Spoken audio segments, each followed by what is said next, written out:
welcome to Mana TV. So this particular segment is Insight with Praveen Puram. So I just started this segment to give a lot of information across the different organizations, what the good work they do in Atlanta.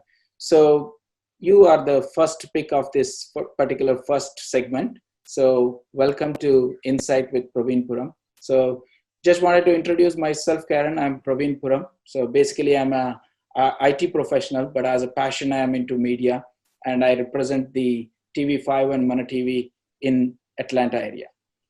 So first of all, again, welcome. I would like to introduce, welcome to all the viewers. And I have Ashish Thakur and Karen.C.Houghton on the show. This particular segment covers about the Atlanta Tech Village and also the CEO Council, which Ashish also represents. So Karen is a vice president of the Atlanta Tech Village, America's fourth largest tech startup hub. In just 7 years, village startups have raised to $1 billion and creating more than 7,200 jobs. That's really awesome in Atlanta. Karen also serves as a venture partner with Atlanta Ventures and also invests in entrepreneurs through a startup studio that supports outstanding founders who are building companies from scratch and early stage investments for startup buildings. Karen enjoys leading workshops that empowers and connect women in technology with the goal of achieving parity in the tech industry. She has been the recipient of the Women in Technology's Women of the Year Award, Atlanta Technology Professionals Impact Award, Berry College's Entrepreneur Spirit Award, and has been recognized as one of the Salesforce 10 small business women who inspire. That's great, Karen. And Ashish Narayan Thakur is a family man, and he's a recovering banker. He had a failed startup, successful fundraiser, private company, and a nonprofit board member. He is also a TED speaker and passionate connector par excellence. He enjoys running, basketball, and reading. Currently, he and his team at Atlanta CEO Council helps later stage companies CEO connect to capital, customer, and talent. Finally, he's not afraid of death, but also he's afraid of heights. So with that said, thank you so much, Karen and Ashish, for your time today. Let's start the show with knowing more about Atlanta Tech Village. Karen, why don't you brief our viewers to know more about Atlanta Technology Village? What is its evolution, how it happened, and what made you to do this? Sure. Atlanta Tech Village was founded at the end of 2012, and our founder is David Cummings, and he at the time was running a startup called Pardot, which was the marketing automation firm, and he ended up, it was acquired by ExactTarget, which has now been acquired by Salesforce for $100 million. So it was one of the largest bootstrapped SaaS acquisitions on record. And he turned around and took that profit and purchased the building, which would become Atlanta Tech Village. So we exist to serve and support entrepreneurs. And we do that by providing, yes, physical space, but also mentors and advisors and access to talent and investors, and most of all, just collaboration and proximity with some of the best entrepreneurs in the Southeast. So we definitely believe that we are the best place to grow and build a startup. And we've been around now for almost 8 years. And I know you read all the stats in the beginning. So our startups have been incredibly successful. It's been a very crazy ride. And I love the job that I get to do. Thank you. That's an awesome thought from David Cummings. It's creating jobs, creating entrepreneur is really needed for the business. And yeah, if you're a Brad Feld fan or looking at building any startup ecosystems, I know Brad actually just came out with a new book that I've ordered and not read yet. But a lot of the kind of premise is that in order to build a really strong ecosystem, you need to be led by entrepreneurs. So you need all those strategic partners, like we need our universities and our government and our Fortune 500 and Fortune 1000 and all these really important players. But the hope is that our success will be greater if we are led by entrepreneurs themselves. So I think Atlanta has seen a huge kind of acceleration of that, of more entrepreneurs having greater success and turning around and putting it back into their own communities, which is so important. Okay, yeah, Karen is exactly right. It's the leaders and feeders strategy, where the startup communities are built by the leaders who are the entrepreneurs, and the feeders would be government, universities, corporations, service providers, and that's how you build it from the ground up. So yeah, awesome, Karen and Ashish. Ashish, tell me more about yourself. How do you engage or integrate with ATV? What's your involvement? Sure. First, it's very hard to follow Karen and hard to follow ATV. I've known Karen for about 3 or 4 years now, and look at her as a colleague and as a mentor. She is very inspiring, and everything she does as a leader in the tech village and her team is an excellent fuel for the city of Atlanta and the state of Georgia, which will be a good segue into the program and how we sort of overlap and merge. So at the CEO Council, we help later stage CEOs connect to capital, customers, talent, and each other. And we do that through events. We call it sort of transactions by relationships, or through relationships. And Karen had reached out looking for mentors for the Started Up Georgia program. And of course, it's very hard to say no to Karen. And once I agreed and learned more about the program, we helped recruit more mentors from our CEO Council group. And I think we're in week 2. Let's go to Karen more to know more about what are the events, what are the happenings at Atlanta ATV. So Karen, tell me, as an individual or as a business or as an entrepreneur, how do we connect to ATV? What are the different ways we can connect? Either it might be a feeder or the recipient. How do we get involved with ATV? Sure. First, thanks, Ashish. Those were really kind words, and we'll get into how incredibly helpful and inspiring he has been to us and me as well. But to answer your question, we want to connect with everybody in Atlanta Tech Village. It's that kind of leaders and feeders again. So we have service providers where we have great relationships with our government, the Metro Atlanta Chamber, Fortune 500, Fortune 1000 companies. So everybody is really important. But if you're an entrepreneur and you want to be a part of our community, the first thing to know is that we have lots of events going on. Yes, even with COVID, they're all virtual. But we're still hosting multiple events each week. And I always like to tell people, like, that's the widest end of the funnel. They're free. They're available to you. If it is on our website, just go to atlantatechvillage.com, go under events. All of those workshops and opportunities are available for you. And so I always say that's a great way to just get free resources and opportunities. And then from there, you just kind of start to evolve. And when you're ready to actually kind of headquarter or start to meet and come into the office again, we have mentors and advisors and lots of other opportunities to create community. You can email us, and there's actually a form on the website under Join, and we would love to get to know you. We are created for technology startups. So we support all entrepreneurs, but we are Atlanta Tech Village. And so we're looking for somebody who's creating or even wants to create some kind of proprietary technology. And the good news is that there's a little bit of everybody there. So we have people who are like, hey, I've got this idea. Maybe I've got my business plan, but I'm so early stage. I'm doing customer discovery. I do not have my product market fit. All the way to companies who are a 50-person company who've raised Series A, Series B, even.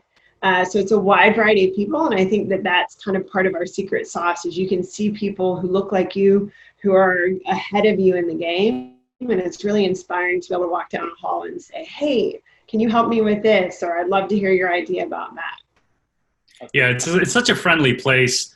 Everything from fun, great coffee, clean conference rooms. You could run into, Karen in the parking lot, David Cummings in the elevator, an investor, in the restroom. You never know who you're going to meet. That's not the place to pitch, by the way. Good point. We got to make this fun. Yeah. But I've enjoyed every single visit there, and looking forward to getting back. I mean, one of our core values is to be nice, right? So I say it shows like Atlanta's the city of hospitality. We don't want to be Silicon Valley, right? There's these opportunities that we have to differentiate ourselves as a city and as a community.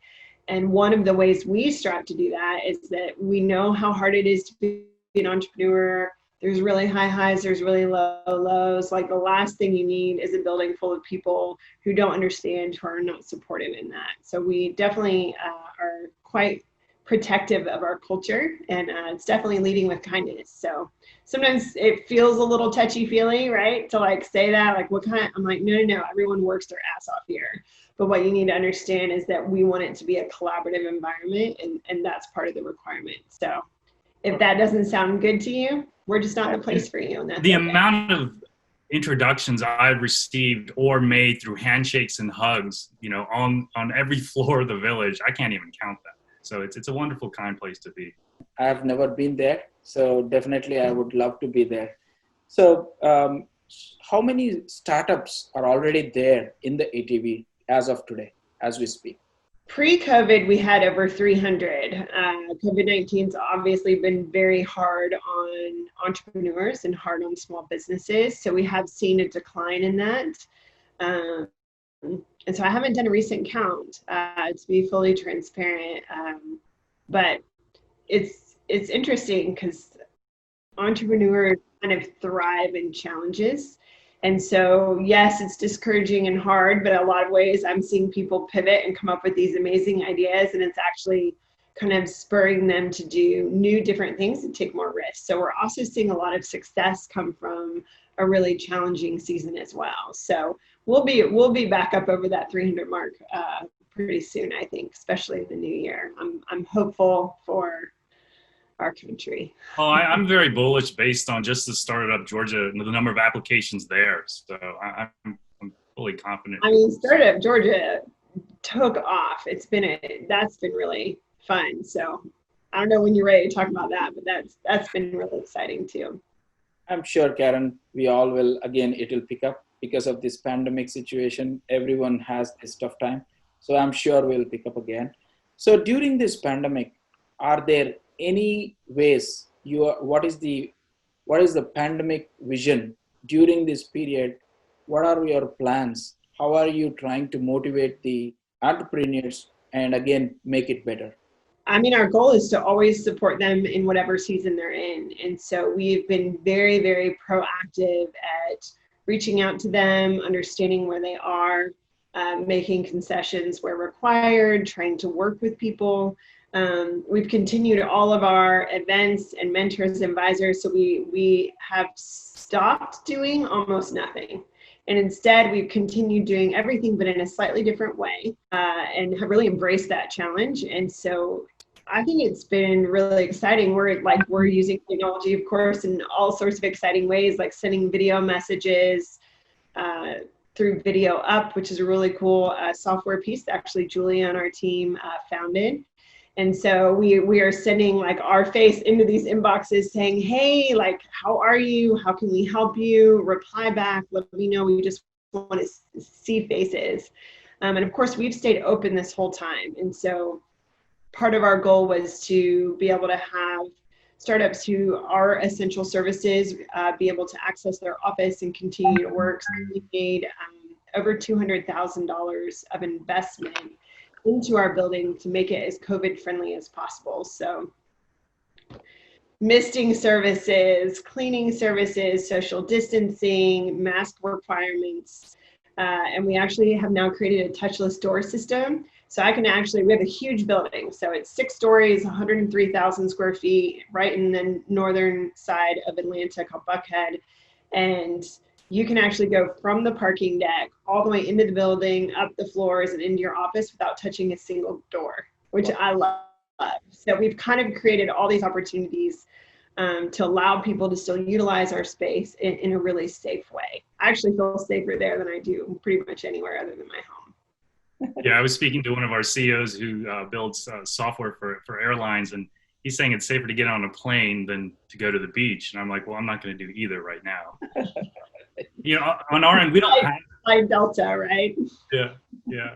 On our end, we've been affected pretty greatly because we don't have an office, but we're highly event-based. So the core of our product, our CEO only dinners that we hold about 9 times a year, where we have about 50 CEOs, a couple investors, and maybe a guest speaker. So now what we're thinking about is doing smaller dinners in 2 separate restaurants, maybe across the street. And right now we see a third of our CEOs wanting to come back, a third hesitating, a third that don't want to come back. So we want to make sure we make the right decision. We are also a membership organization. There, we haven't felt it as much because we have shown value in the past few years. Actually, we're seeing an uptick in membership because relationships are so important right now. Unfortunately, we've had to move everything to virtual. I love that ATV is never closed. Many of our CEO offices have not closed or shut down, but they're slowly opening, even though some might not go fully back till maybe Q1 of next year. But definitely deals are happening. We started in March with Zooms that would just go around the room and saying, how can we help each other with the CEOs? We had CFO-only Zooms, CTO-only Zooms. Then it pivoted to pandemic topics, and then the CEOs got burned out from pandemic topics, and then we switched to operational and scaling topics. And now we're doing something called Deal Talk, where the CEOs do a round robin. They have 1 minute to make an ask. The other CEOs have to come help. So right now, most of it's virtual. Now, some of the CEOs are wanting to get out. Actually, we just had a meeting at Brook Run Park where everyone kind of brought their own coffee, brought their own chairs, and we social distance. We had masks in our pocket. If we needed them, we had our own coffee, and we just did a social distance gathering. So we're starting to creep back out a little bit. I love that. That's like your superpower is building relationships. And I think that's where organizations are so similar too, is that we prioritize people over everything else, and the value and power of that. Awesome. So Ashish and Karen, question to you both. So both of your organization, definitely they collaborate. So today or before, do you have any event which collaborates the CEOs and also your startup entrepreneurs? Is there any event such where we have integration? So I know there is overlap in our CEOs, I know at ATV as well, at our dinners. I think this might be the first program that we have collaborated, and we have become, the CEO Council has become one of several great partners for the Started Up Georgia program. So this might be the first official collaboration. Awesome.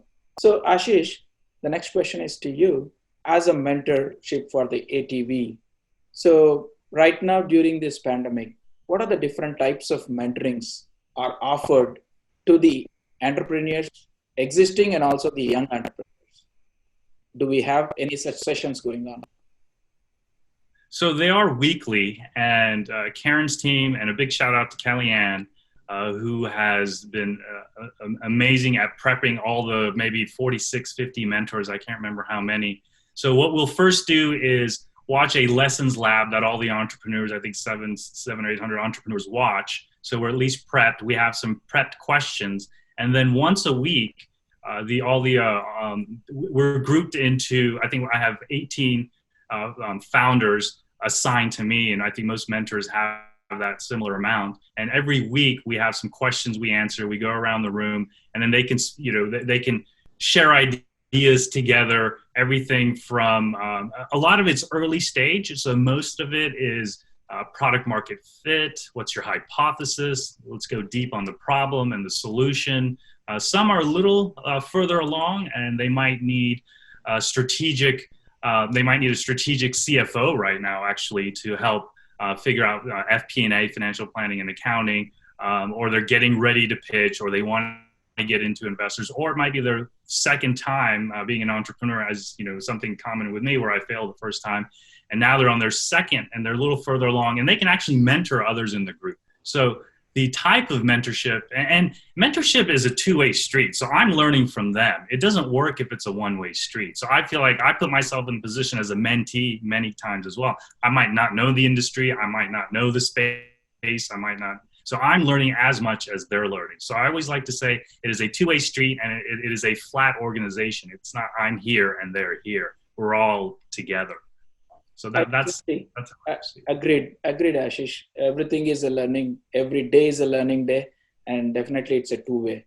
So the generations changes, the thought changes, and the acceleration also we need to implement. Right? There are a lot of technology improvements. There are ideas which are coming from the young generation. It's really amazing that we need to learn every day. And even though someone needs, let's say, an introduction into Delta, instead of just giving it to them through our network, I first want them to work and try to figure out how they can get it. And they've tried every possible way and they came to a dead end. That's where we'll help. Otherwise, they're not learning anything. So that's the approach I take. Next question to Karen. Karen, what is how do you, from ATV, how do you take an idea? For example, you have a young entrepreneur with an idea.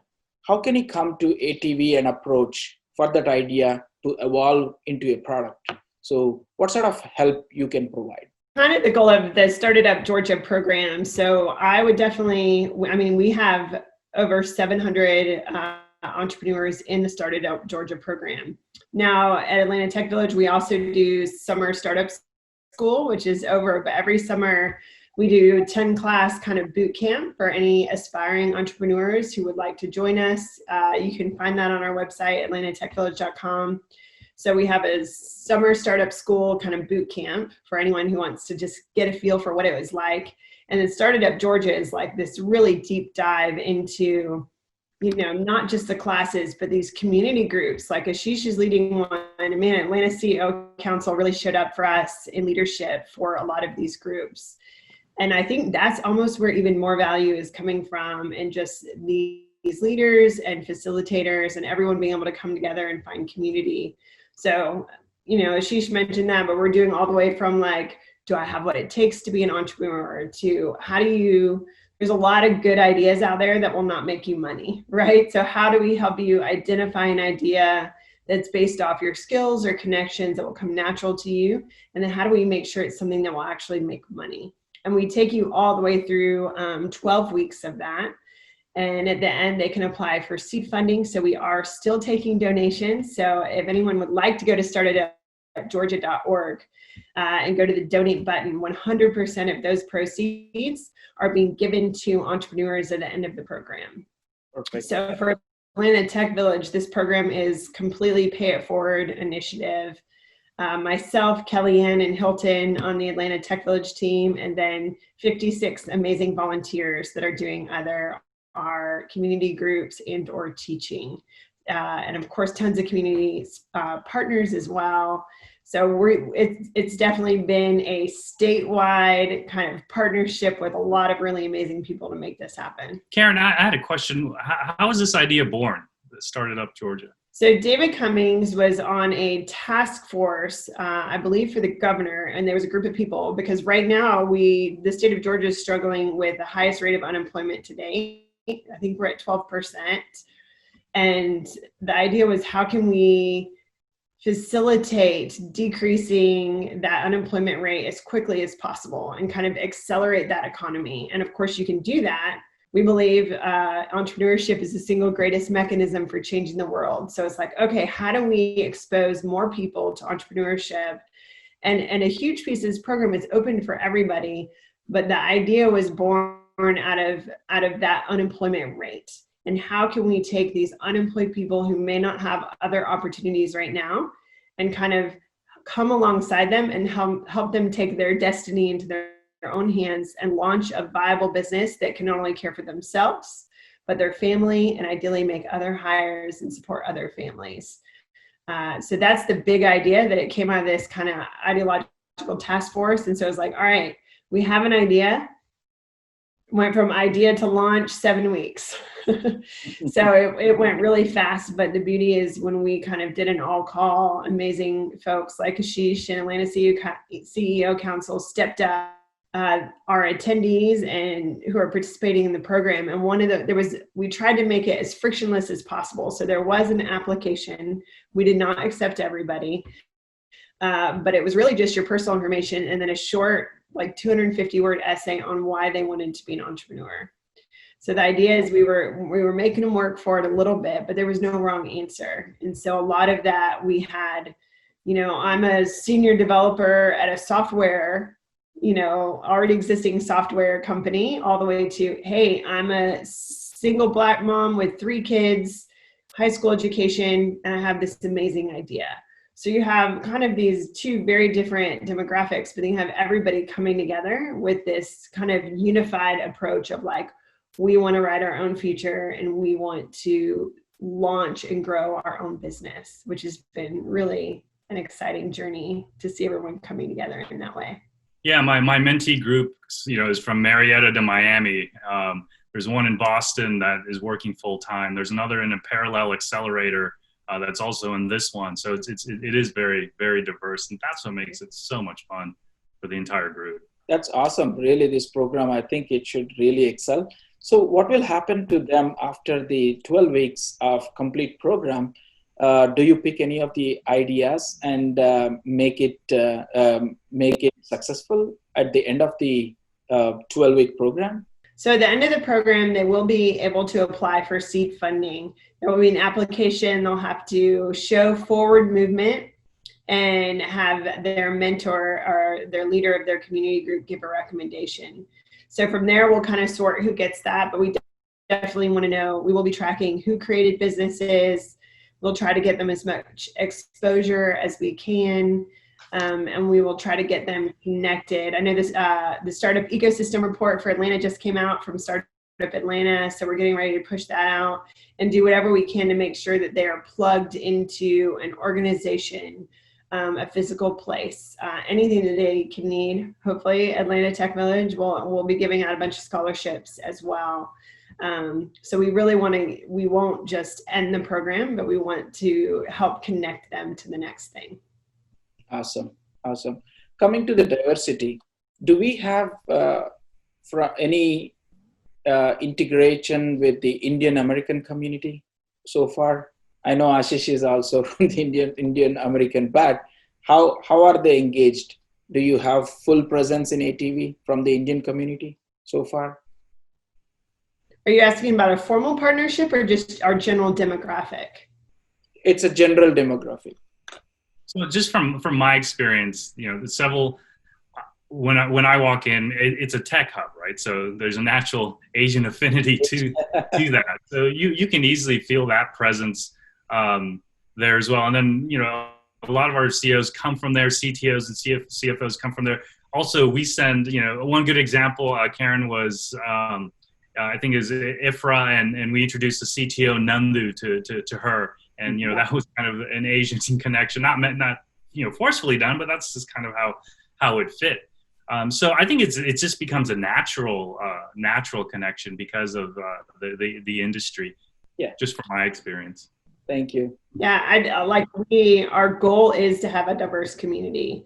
And I know that that's a word that people throw around a lot, but it's truly something that we have intentionally kind of tried to cultivate with different programming and opportunities. So if we can walk into Atlanta Tech Village and everyone can find somebody who looks like themselves, then I think we will have been successful.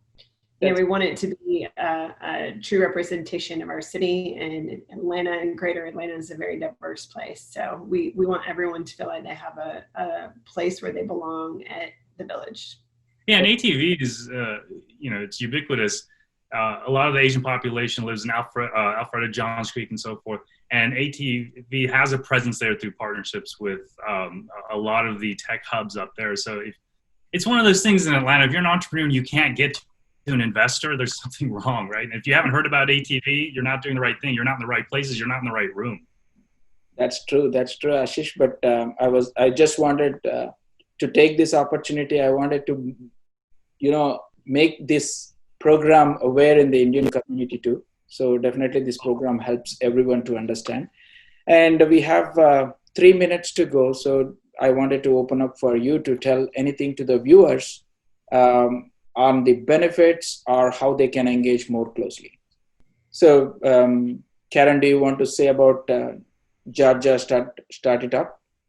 Sure. Start It Up Georgia, the applications are closed, but it is something that we definitely want everyone to know, that the state and our community and our city is coming together and creating this amazing program for everybody. So we do have 709 entrepreneurs in the program, 44 community groups, 56 volunteers, and we definitely want everyone to be able to be a part of that. So If you don't follow Atlanta Tech Village on social media at all, definitely check us out. Our handle's ATL Tech Village.